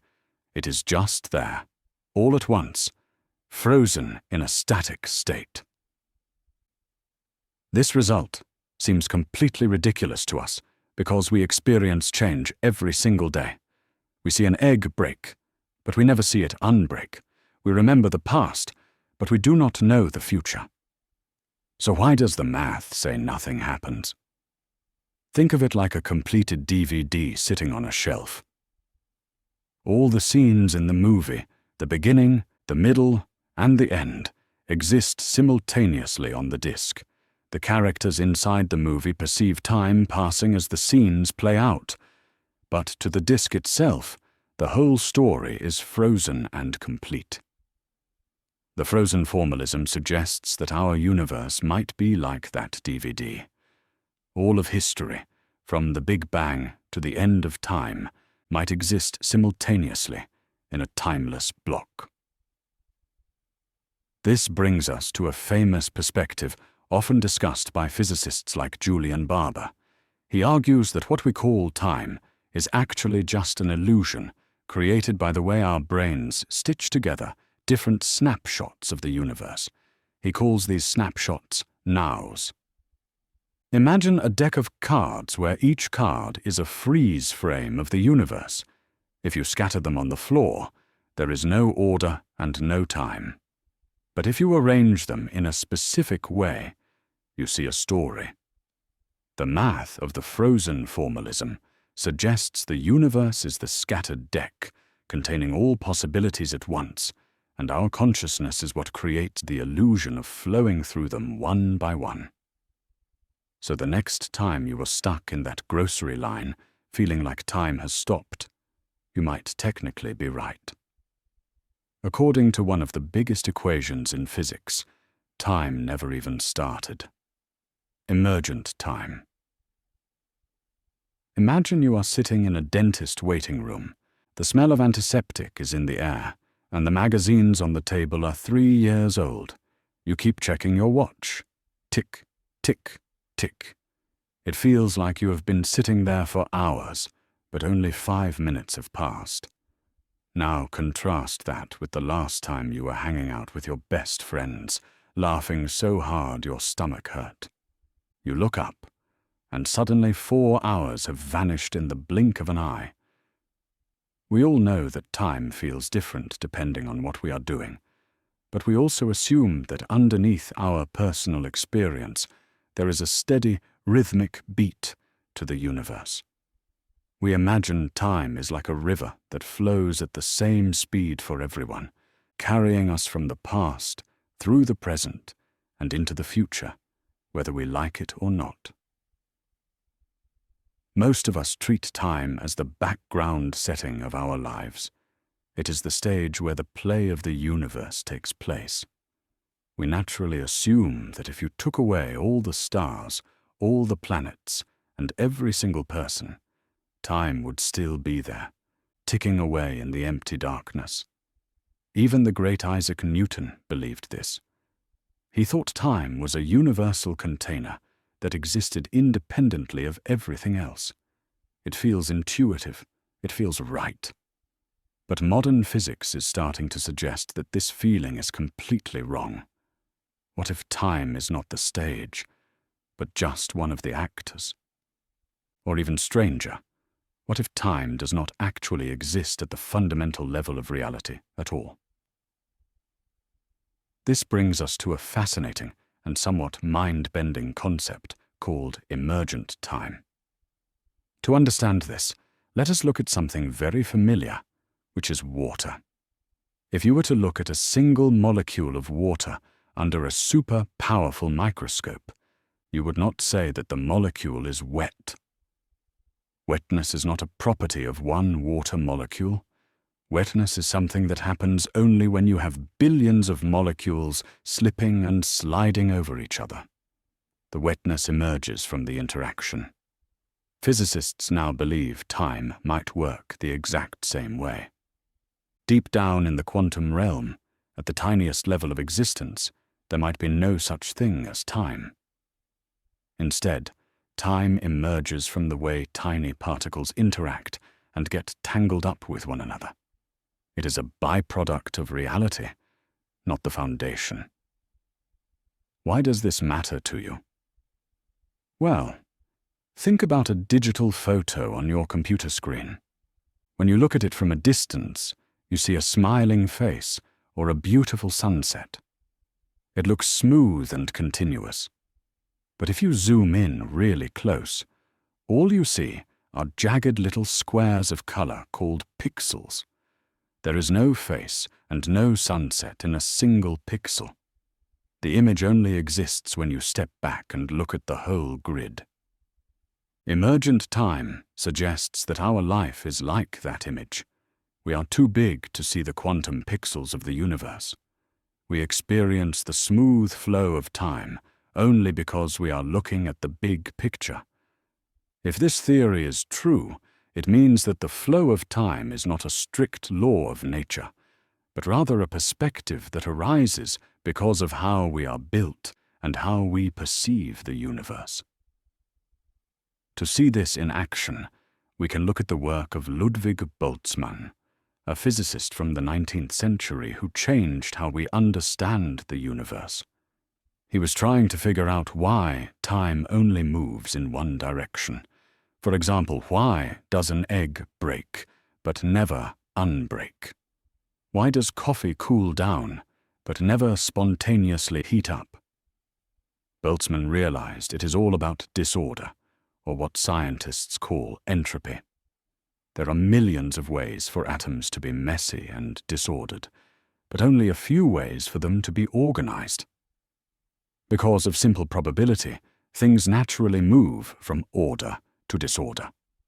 In the theory of emergent time, this constant shuffling of quantum information from order to chaos is what creates the sensation of time passing. We are essentially riding a wave of probability, and what we call time is just our brain making sense of the universe getting messier.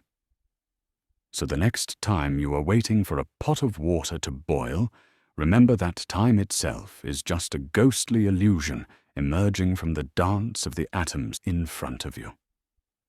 Thermal time hypothesis. Imagine for a moment that you are running late for the most important meeting of your life. You are stuck in traffic, watching the minutes on the dashboard clock tick away.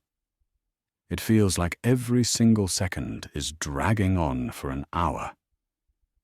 Yet think back to the last time you were having an incredible dinner with your best friends. You looked at your watch and realized that 4 hours had vanished in what felt like 10 minutes. We have all experienced this strange elasticity of time. We treat time as if it is a strict and rigid ruler that measures everyone and everything exactly the same way. We organize our entire lives around it. We set alarms, we follow schedules, and we celebrate birthdays. We rely on the idea that time flows forward from the past, through the present, and into the future in one straight and unbreakable line. It feels like the most real thing in the world. However, this reliance on clocks creates a bit of a blind spot in how we view the universe. We tend to assume that because we experience time flowing forward, the universe itself must work that way at its most fundamental level. We imagine there is a master clock somewhere in the cosmos, ticking away for every atom and every star. But when physicists started looking at the universe at the smallest possible scales, specifically in the realm of quantum gravity, they found something shocking. The equations that describe the fundamental laws of reality work perfectly fine without a variable for time. It is as if the universe at its core does not actually know what time is. This leads us to a fascinating concept known as the thermal time hypothesis. The thermal time hypothesis proposes a truly mind-bending idea. It suggests that time does not exist as a fundamental part of reality. Instead, time is something that emerges only when we look at things from a big picture perspective. Think of it like heat. If you look at a single water molecule, it is not hot or cold. It just has energy. Heat only exists when you have billions of molecules moving around together. The hypothesis argues that time works exactly the same way. Time is a result of our limited perspective. Because we cannot see every single microscopic detail of the universe, we blur the details together. This blurring creates a statistical average that we perceive as the flow of time. Essentially, time is defined by our ignorance of the microscopic details.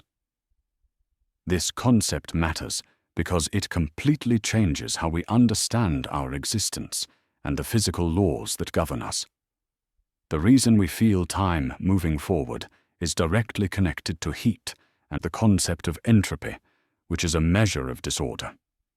In our daily lives, we see this everywhere. If you pour cold milk into hot coffee, they mix together and cool down. You never see them unmix and separate back into hot coffee and cold milk. This process involves heat dissipating and disorder increasing. According to the thermal time hypothesis, this flow of heat is literally what time is. If the universe were in a state of perfect equilibrium, when nothing changed and no heat flowed, there would be no past and no future. We only distinguish the past from the future because heat creates an arrow of time. It tells us that time is not a universal background stage, but rather a local experience created by the behavior of messy, energetic particles. To illustrate this, we can look at the work of the physicist Carlo Rovelli, who is a major proponent of this idea. He uses a brilliant analogy involving a crowd of people. Imagine you are looking at a giant crowd from a helicopter far above. You see the crowd moving like a fluid, flowing in one direction toward a stadium exit. That flow is like time. It looks smooth and directional, but if you were to zoom in and look at just one person in that crowd, they might be standing still, tying their shoe, or walking backward to talk to a friend. At the individual level, the flow disappears. Rovelli argues that our experience of time is exactly like that view from the helicopter. We see the flow of time because we are looking at the average behavior of the universe, not the precise movements of Weyl time. Imagine for a moment that you are standing in your kitchen holding a brand new ceramic mug. It is your favorite one. The surface is smooth and perfect. Suddenly it slips from your fingers. You watch in slow motion as it hits the floor and shatters into 100 jagged pieces. In that moment of frustration, you probably wish you could just snap your fingers and watch the pieces fly back together, sealing themselves up until the mug is whole again. But deep down, you know that is impossible. You know that broken things do not fix themselves. You know that you cannot unscramble an egg or unmix milk from your coffee. This intuition you have is about more than just clumsy mistakes. It is actually a fundamental feeling about the flow of time itself. We instinctively know that time moves in one direction. It goes from order to disorder, from whole to broken. But have you ever stopped to ask yourself, why? Most of us go through life thinking of time as a simple clock ticking on the wall. We view the past as something that has already happened and the future as something that is yet to come. We assume this is just how the world works. However, this creates a massive problem for physicists. You see, the fundamental laws of physics that govern the movement of atoms and planets do not actually care about time direction. If you were to video record 2 billiard balls bouncing off each other and then play that video backward, it would look completely natural. The laws of physics allow for it. Yet, in our real lives, we never see the shattered mug reassemble itself. This disconnect between the reversible laws of physics and our irreversible experience of reality is a puzzle that has confused scientists for centuries. We often overlook how strange it is that we can remember the past, but we cannot remember the future. This is where we meet a brilliant idea proposed by a German mathematician and physicist named Hermann Weyl. To explain why time flows forward, he looked back to the very beginning of everything. He proposed something known as the Weyl curvature hypothesis. While that sounds complicated, the core idea is actually quite beautiful and simple. Imagine the universe at the very moment of the Big Bang. Weyl suggested that the universe started in a state of absolute geometrical perfection. It was incredibly smooth, uniform, and orderly. There were no clumps, no chaotic black holes, and no mess. In this view, time is essentially the universe moving away from that initial perfection. Time ticks forward because the universe is naturally evolving from that special, highly organized starting point into a clumpy, messy, and complex state. We call this measurement of messiness entropy. You can think of Weyl time as the distance we have traveled away from that perfect, smooth beginning. This concept matters because it dictates everything about your existence. It is the reason you age. It is the reason batteries run out of energy. It is the reason the stars eventually burn out. The universe is slowly unwinding. If the universe had not started in that special, smooth state that Weyl described, time as we know it might not exist. If the universe started as a chaotic mess, there would be no arrow of time. Past and future would be indistinguishable. The fact that you can sit here and process this information is dependent on the fact that the universe is transitioning from order to disorder. Every time you eat food, you are taking ordered energy and converting it into disordered heat to keep your body running. You are literally riding the wave of the universe getting messier. To visualize this, imagine a giant library filled with millions of books. When the library opens on its very first day, every single book is alphabetized and sitting perfectly on its shelf. This represents the universe at the Big Bang, or the state of zero Weyl curvature. It is perfect order. Now imagine 1,000 students rush in.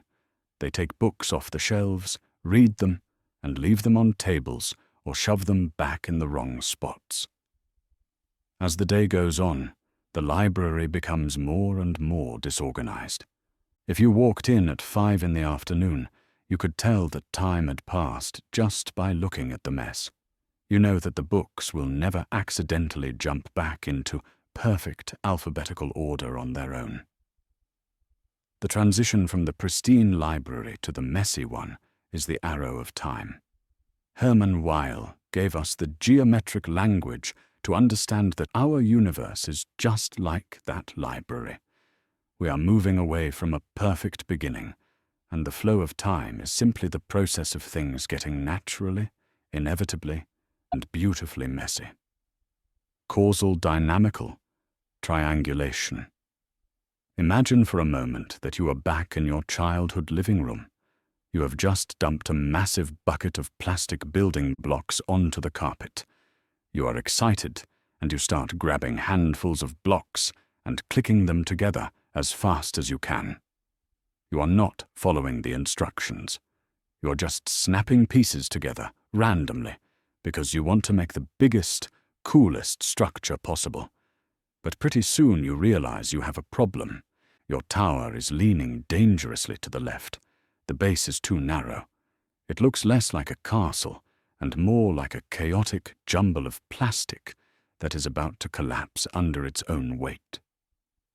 This messy pile of blocks is actually a perfect way to visualize one of the biggest challenges in modern physics. For decades, the smartest people on Earth have been trying to solve a puzzle regarding the fabric of our universe. We have 2 main rule books for how reality works. One is for the huge stuff, like stars and galaxies, which we call general relativity. The other is for the tiny stuff, like atoms and subatomic particles, which is quantum mechanics. The problem is that these 2 rule books hate each other. They do not get along. When you try to combine the smooth, bending space of the stars with the jittery, pixelated world of atoms, the math breaks down. It produces answers that are infinite or nonsensical.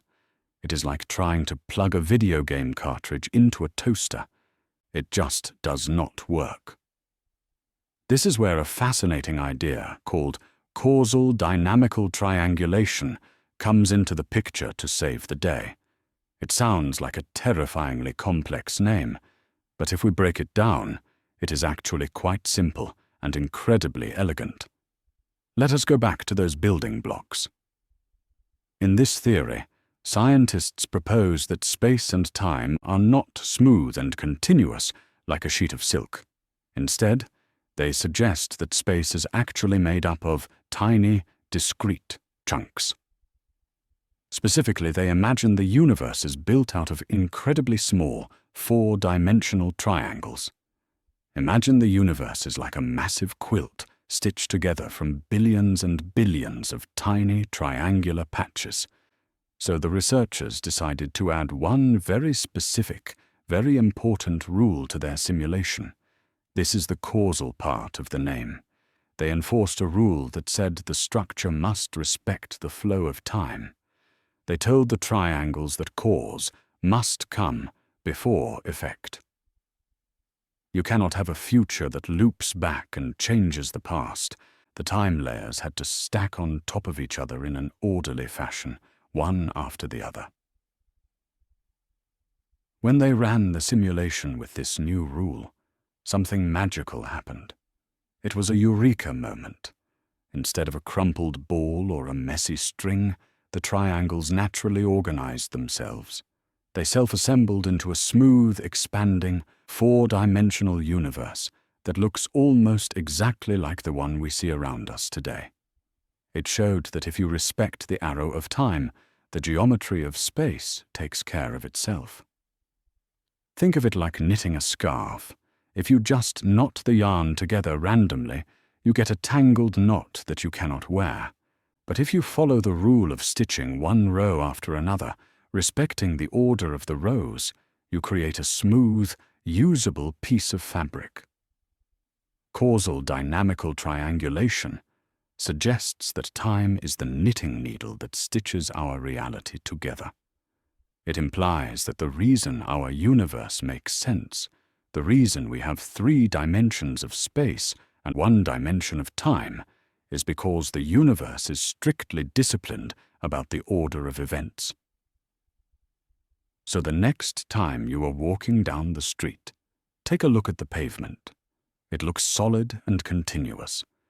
But remember that deep down, at the smallest possible scale, you might actually be walking on a landscape of tiny, geometric triangles, all stitched together by the relentless forward march of time.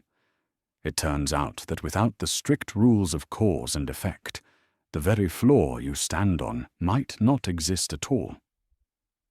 Loop quantum gravity. Imagine you are holding your smartphone in your hand right now. The screen looks incredibly smooth and clear, with perfectly curved letters and sharp images. To your naked eye, it appears to be one continuous sheet of glass and light. But you know that if you took a powerful magnifying glass and looked closely enough, that illusion of smoothness would vanish. You would see that the picture is actually made up of millions of tiny, individual square pixels. The smoothness is just a trick of perspective because you are zooming out far enough for the dots to blend together. Now, take a moment to look at the air in front of you, or the empty space between you and the wall. It looks empty, smooth and continuous. But what if the entire universe was playing the exact same trick on you as your phone screen? What if reality itself was pixelated?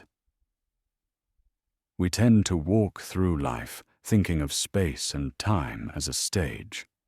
It feels like a smooth, empty background where the events of our lives happen. If you move your hand through the air, it feels like you're gliding through a continuous medium. We naturally assume that if we had a magical knife, we could keep slicing up space into smaller and smaller pieces forever. We assume there is no limit to how small things can get. This idea of a smooth, unending background is how we have understood the universe for centuries. It is comfortable and intuitive. However, this assumption creates a massive headache for physicists who are trying to understand how the universe actually works at the deepest level. This is where a mind-bending idea called loop quantum gravity comes into the picture. To understand it, we have to look at a major argument happening in physics. On one side, we have Albert Einstein's theory of gravity, which describes space as a smooth, flexible fabric that bends and curves. On the other side, we have quantum mechanics, which says that on a microscopic level, everything is made of distinct chunks or packets of energy. The problem is that these two theories hate each other. Mathematical equations break down when you try to combine smooth gravity with chunky quantum mechanics. Loop. Quantum gravity offers a peacemaker. It suggests that space itself is not smooth at all. Instead, it proposes that space is made of tiny, discrete loops interwoven together. Think of it like a chainmail shirt. From far away, chainmail looks like smooth, shiny fabric, but up close, it is made of individual interlocking rings. This concept matters because it completely changes how we view the container of our reality. It implies that there is a smallest possible size for space. You cannot divide space forever, because eventually you will hit the fundamental grains of the universe, often referred to as atoms of space. This solves the mathematical disasters that happen when physicists try to calculate what happens inside a black hole. In the old view of smooth space, a black hole leads to a point of infinite density where all rules of physics break, which does not make much sense. But if space is made of loops, you can never crush things down to a single, infinite point. There is a limit to how small you can go, just like you cannot make a digital photo smaller than 1 pixel. A fascinating way to visualize the impact of this theory is to look at the story of the Big Bang. In the traditional smooth space model, the universe began as a singularity, a point of infinite density appearing out of nowhere. This is very difficult for scientists to explain. However, loop quantum gravity offers a dramatic alternative called the Big Bounce. Imagine the universe before ours was collapsing inward. As it got smaller and smaller, it did not shrink into nothingness. Instead, because space has a granular structure and cannot be crushed infinitely, the universe hit that bottom limit and bounced back out like a compressed spring. This means our Big Bang might not have been a beginning from nothing, but rather a rebound from a previous universe. It changes our cosmic history from a one-time explosion into potentially an endless cycle of breathing in and breathing out, all because the fabric of reality is made of tiny loops rather than a smooth sheet.